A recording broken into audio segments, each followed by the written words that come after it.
ఒక మనిషి జీవితాన్ని చాలా దగ్గరగా చూస్తాడు. మనం అనుకుంటాం, ఇన్ని కష్టాలు పడుతున్నాను కదా ప్రభా, ఇంత భయంకరమైన జీవితంలో జీవిస్తున్నాను కదా, నన్ను చూస్తున్నావా లేదా, గమనిస్తున్నావా లేదా అనుకుంటామండి. ఇశ్రాయేలీలట దేవుని బిడ్డలు, వారు ఐగుప్తి దేశంలో ఐగుప్తు రాజు పెడుతున్న బానిసత్వాన్ని, వారి కష్టముని, వారి వేదనని, వారి బాధని చూశాడట దేవుడు. పెట్టి పనులు చేసుకుంటూ నలిగిపోతూ విరిగిపోతూ కృంగిపోతూ దేవునికి మొర పెడుతుంటే ఆయన విన్నాడట. వారి మొరని విని వారి కన్నీటిని చూసి వారి మందు లక్ష్యముంచెను అని రాయబడి. అంటే మన మీద లక్ష్యముంచే దేవుడు ఆయన.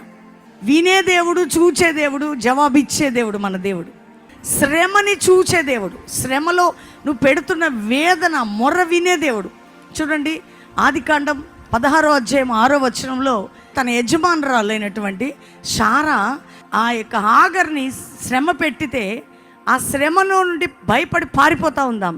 ఈ పారిపోతున్నామని దేవదూత వెళ్ళి కనుగొని, ఆమెన్, కనుగొని ఏం మాట్లాడుతుందంట అక్కడ చూద్దామా. సారాయి దాసివైన హాగరు ఎక్కడ నుండి వచ్చితివి, ఎక్కడికి వెళుచున్నావని అడిగినందుకు అది, నా యజమానురాలైన శారయి యొద్ద నుండి పారిపోచున్నాను నేను.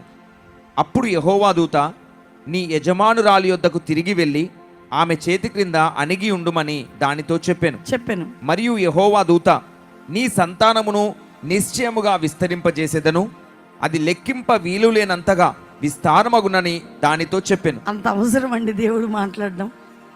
వెళ్ళగొట్టబడుతున్న వ్యక్తితో దేవుడు మాట్లాడుతున్నాడు. పరిశుద్ధాత్మ దేవుడు, నిన్ను మనుషులందరూ వెలేసిన, అందరు నిన్ను కాదన్నా, నిన్ను వెతుక్కుంటూ వచ్చి మాట్లాడతాడండి ఆయన. అది ఆయనలో ఉన్న ప్రేమ, ఆయనలో ఉన్నటువంటి కనికరం. అది దేవుడు ఎన్నడూ కూడా తన ప్రజలు కష్టములు, తన ప్రజల బాధలు చూసే దేవుడు. ఈమె పారిపోతున్న ఆమెను కనుగొని దేవుని దూత మాట్లాడి దేవుడు స్వయంగా ఆమెను దర్శించి రిటర్న్ తీసుకొస్తున్నాడు. ఎందుకంటే నీ సంతానము విస్తరించబడబోతున్నది, నీ కుటుంబం ఈ విధంగా ఉండబోతున్నది.